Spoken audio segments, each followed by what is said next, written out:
The Premier League is just a couple of days away, so I thought, like pretty much every football content creator does, I'm going to do some predictions. I'm not going to do a full 1 to 20 because that's just a bit long and some of them are quite irrelevant, so I've just stayed with the relevant ones. I've done a top 8, which I think is the maximum amount of European places you can get through the league, and obviously the bottom 3, but I've also got some categories on top of that, like top goal scorer, top assister, player of the season, young player of the season, best manager, best overachievers, and biggest underachievers.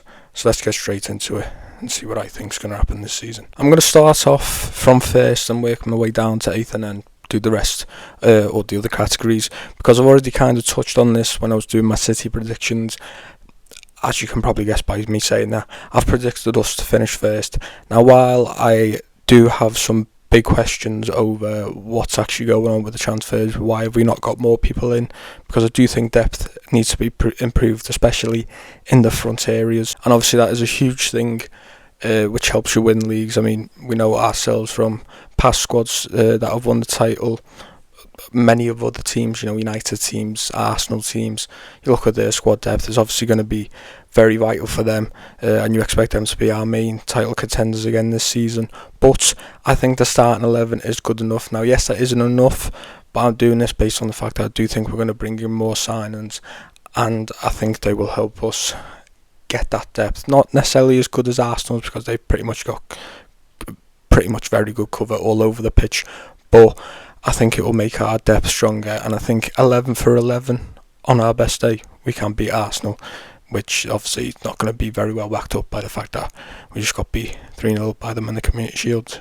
Yeah, that was just an off day. So then moving on to second, obviously I've got Arsenal, the champions of the league. They've got the most depth. If we aren't to win the league, then I do expect them to win the league. They are definitely the most stable, not just in comparison to us, but in comparison to the rest of the league, well, at least the league competitors. And they brought more people in with the likes of Bruno Guimaraes. And yes, it was a pre-season game, Community Shield, but that Solis fella looked pretty decent off the left.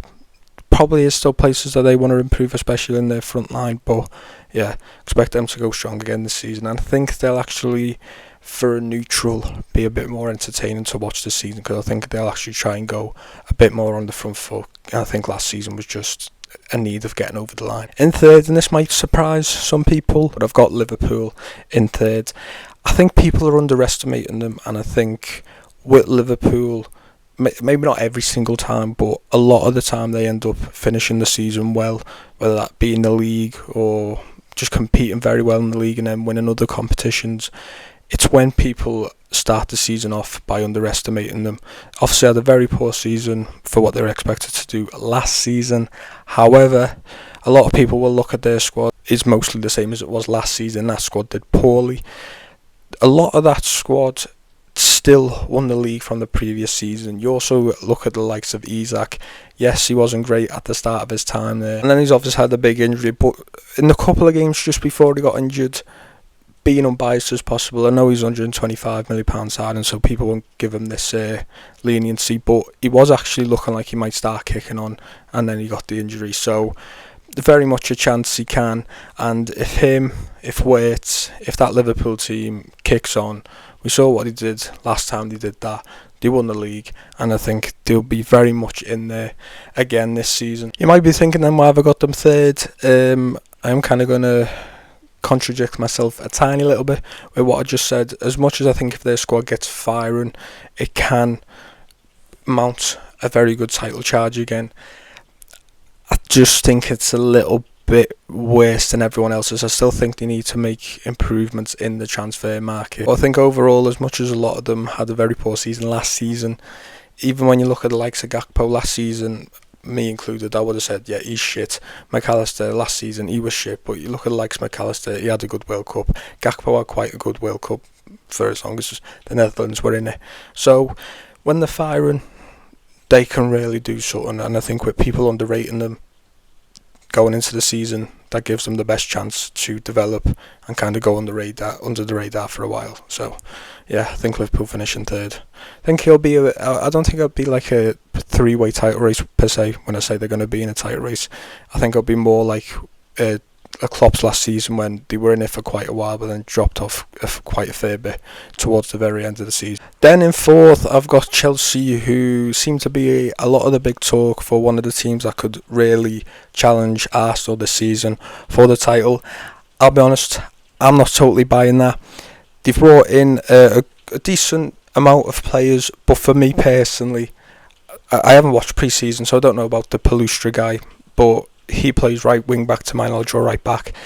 Reece James, is that his position? Maybe he's playing in midfield more. I don't know. Chelsea fans will have to leave that one in the comments.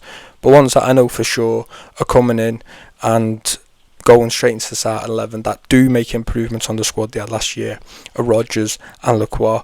Now, while I think both are improvements on what they had, and I think Rodgers will be a good signer for them anyway, Lacroix, I'm not totally sold on. Again, I do think he's going to be an improvement on what they previously had, because what they previously had was dog shit. But I'm still not convinced that he's going to be that great, to be honest with you. Then they obviously brought in some unks in the likes of Jordan Henderson and Danny Welbeck. They're just going to be backups, really, aren't they? And then they also brought in that Pep Chavaria guy. I'm pretty sure that's his name.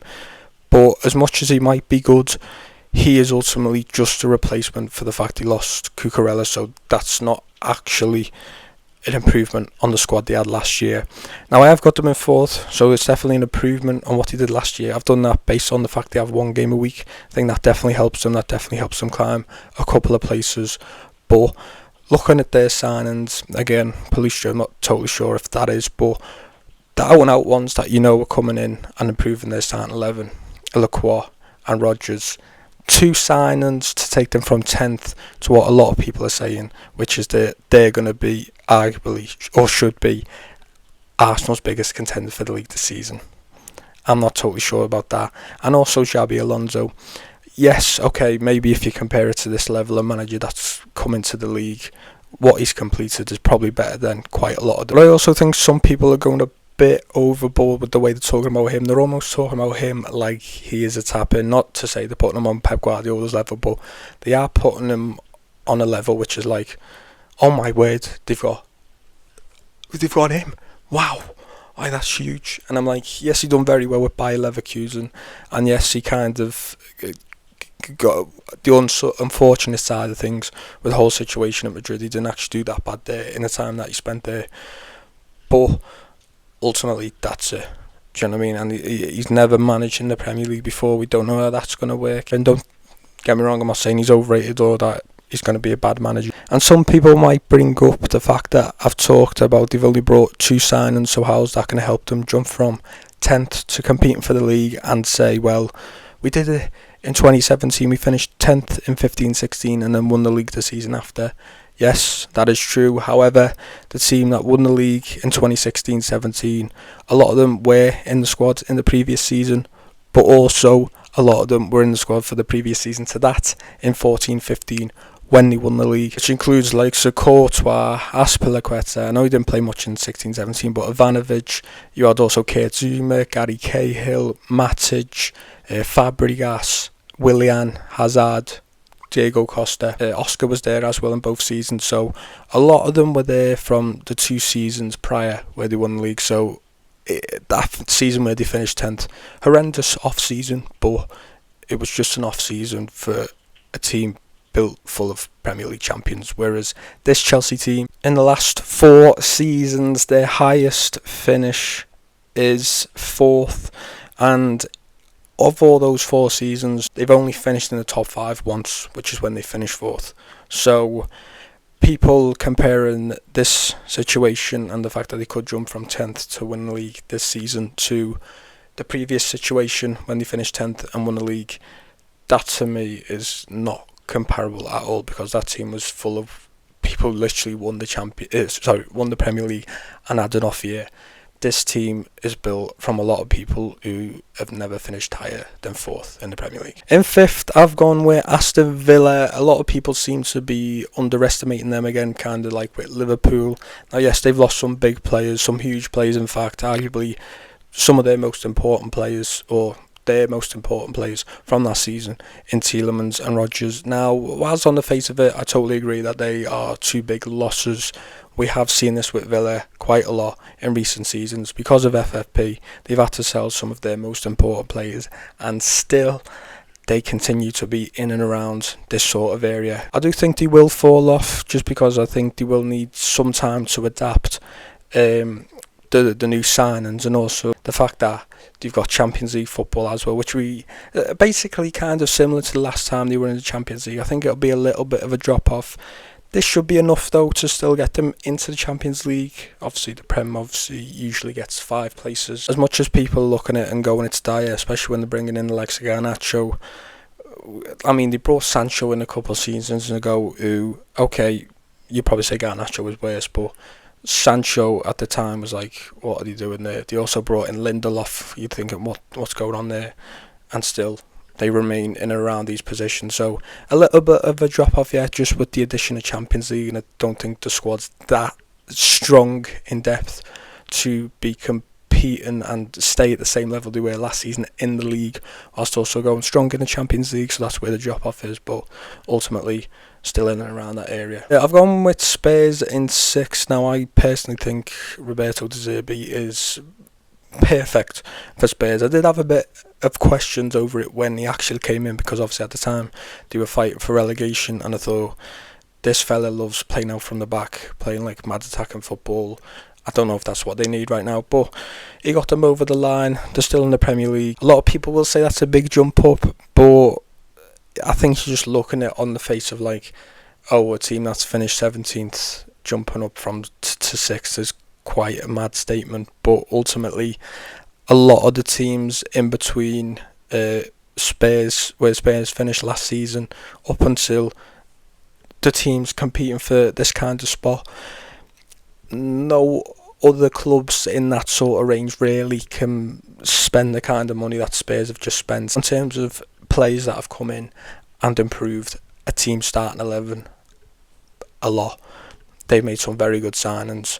Savinho, 85 mil, I'm not too sure on that one. We're scamming you a bit there, but as much as I don't think he's good enough for us, he's shown signs, and I think at Tottenham there'll be less pressure. Teams will set up more attacking against Tottenham, which should give him more space. So even he could be potentially a good signing for Tottenham, and obviously put that on top of Tonali, Mateus Fernandes, and not just also the ones that they've splashed big money on, but like Senesi, who a lot of people were saying last season was maybe an outsider shout for maybe getting into one of those centre back spots in the team of the season, comes to them on a free. Also Andy Robertson, okay, he's not at his peak, but the experience that you get there from him, that'll be big in helping them climb up the table. 7th, I've got United. You can hold that, you pussies. You spent last season coming all over your Old Trafford bedsheets. This big heritage club sitting there getting giddy about the fact that they finished 3rd. Who's small now, eh? But yeah, in a proper football analysis, and not just I hate them, stupid bastards, is I just think it's the Carrick factor for me. Also, on top of the one game a week, I think they'll struggle to deal with. I mean, the going on about last season, first of all, it was half a season where you did well. You were also the same people, along with a lot of other people, to be fair, but you were part of it, saying that the team that won the league wasn't that great. So the team that won the league wasn't that great, and yet they still finished quite a fair bit away ahead of you when you had one game a week. So what makes you think that you're going to stay in and around there? I don't know. I also think with Carrick, not just looking at his career, but also looking at the expectation that he has on him.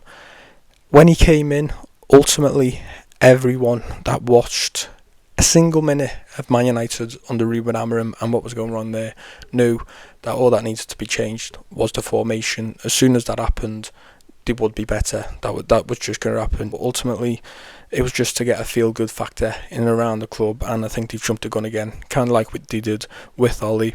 You look at his time at Middlesbrough, I don't know a lot about the Championship, but I'm pretty sure he never even got into the playoffs with them. So whether they were expected to when he was there or not, I don't know. But even if they weren't, he didn't exceed above expectation with Middlesbrough. So what makes some of them think he's going to exceed above expectation again with Man United and potentially potentially compete for a league.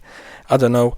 I will be fair and say that I do think they made a good signing in Tielemans for the money, but that's not going to be enough to do anything for them. For me, I just think that's a big drop off. I think, honestly, if I'm being totally honest, as much as I'm going on about the one game a week, and I do think they will struggle with that, if they'd actually stuck to what they said initially, Carrick comes in, gives them that feel-good factor for the interim role that he had there towards the back end of the season.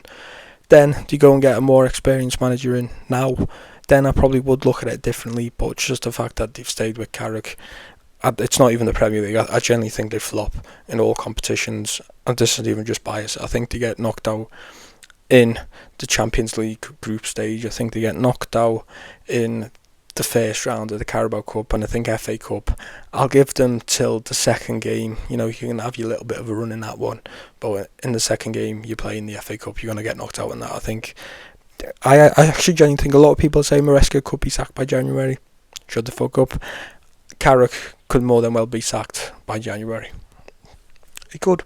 I just don't think they're going to do that good at all. And then in 8th, maybe a bit of a surprise package to be in here, but I've got Leeds. I just think last season the main aim was to just stay up. They actually had some decent results against the likes of Chelsea. They also drew against Liverpool. They had some decent moments here and there, like Calvert-Lewin stepping up for them. Okafor seemed quite good last season. And on top of that, they made some very good signings this season. A lot of City fans were angry that we let James Trafford go. Well, that's a different conversation. I've had that conversation many times on City, but looking at Leeds specifically, that's a very good signing for them. Also, the fact they brought in Harry Wilson, who some people might say he only had one good season, but he was still very good, and you've got him on a free. I think they also signed a centre-back, not 100% sure on him, but they made some good improvements. They have lost the likes of Strike, who was big for them last season, but I really think Leeds can do something this season, and I think with the signings they made, it'll only improve on what they did. And I think 8th gets you Conference League, so I do think they sneak into Europe, so that'll be a pretty good fucking season for them. Then we move on to the bottom 3. This is boring, yes, but I've got all 3 promoted teams. Now, a lot of people might say, mate, this isn't 2 years ago when everyone expected all the promoted teams to go down. We saw it last season, Leeds and Sunderland stayed up. I get that. Not saying it's impossible for any of these teams to stay up, but I just think the quality in them isn't going to be good enough across all 3. I think Coventry finished the highest of the 3. I just think they'll be a bit like Luton were a couple of seasons ago, where they'll have some good games, some good results, and it'll seem like they're very tough to beat, especially at their place. And I think they'll have the buzz of being back in the Premier League after so long, which will help them. And the reason they'll have all at least seem a bit harder to be at home, but ultimately, like I said, the quality just won't be good enough. I also don't think Hull are going to be that good, but I've got them in 19th again. Similar with Coventry, same sort of buzz, but it's not as much of a buzz because 10 years ago they were in the Premier League, mate. And so it's not that long, mate. Do you know what I mean? 10-year wait, big deal. Apparently a lot of Hull fans keep getting mad that everyone keeps putting them in the bottom 3. Fair enough, you're going to back your club, but I don't really see how you can be that mad with it. Didn't they finish 6th in the Championship last season? So I mean, logically, and I know it doesn't always happen like this, football doesn't go off logic, but people who watch mainly Premier League football are obviously going to think a team that finished 6th in the Championship and came up are probably going to get relegated. And Ipswich in bottom, I just think they had that kind of buzz of being back in the Premier League a couple of years ago. They've gone back down, come straight back up. I think it'll just... I can't speak for them obviously, but I just think it'll give them that bit of a yo-yo feeling where it's like, oh, it was great when we were in the Championship, we had a great season and it's great to get back to the Premier League, but now that we're here, I feel like it's almost, you kind of get the air about them that you kind of know, or even they kind of know what they're in for. And stay in my predictions for the table, for the top 8 and the bottom 3. What do you think? Who do you think finishes in those positions, and what do you think on mine? Leave in the comments, but let's get into specific categories now. Top goal scorer, I've got Erling Haaland. I know, like with my bottom 3 predictions, crazy show, holy mug. But yeah, I just think we're going to win the league. We're going to be the big man to score often. we only rarely win games or don't really struggle in games when he scores. So yeah, I mean, even when we're not doing that well, he's still up and around there. So pretty standard show. Top assist there, you're going to call me biased now, but I think Cherky is going to get the assists. And my reasoning for this is, last season he got second in the assists. I think he got 11 Premier League assists. And if you maybe look at just the games played, it'll seem like he played a lot in comparison to other players. But his actual minutes were low, particularly first half of the season. He did not start a lot. Had a bit of an injury, and even when he came back, Pep just for some reason just kept bringing him on off the bench. And even though he came on and was doing stuff, until the second half of the season, wasn't really playing him. And he still got 11 assists. So I think he's going to get more game time this season.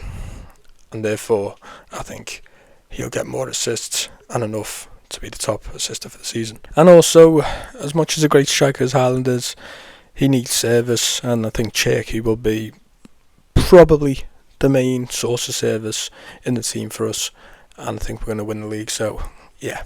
Cherky's getting top assist, mate, you fucking no way. So that also makes player of the season kind of basic. I've gone with Haaland to win that. Top goal scorer, we win the league.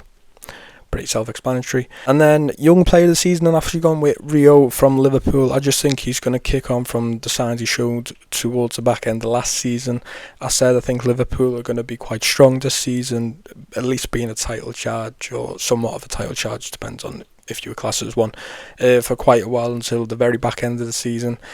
And I think he'll get more minutes, so he'll have more chance to shine on the Premier League stage. And I think for that, he'll get Young Player of the Season. Now, I know typically with Young Player of the Season, it is kind of shoddy.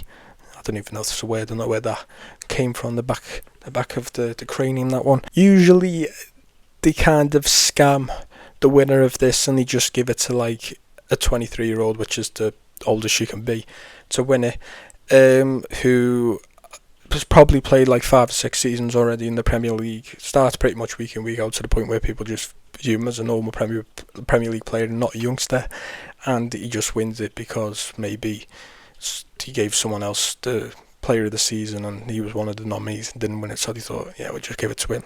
So it is a bit shoddy, but I just thought of actual youngsters when I was thinking of this, which is what it should be really, not 23-year-olds. Like, get in the know with today's footballing world, will you? Whoever it is that runs that. The best manager, I've got Daniel Farke. I just think, like I said, I think Leeds are going to get into Europe.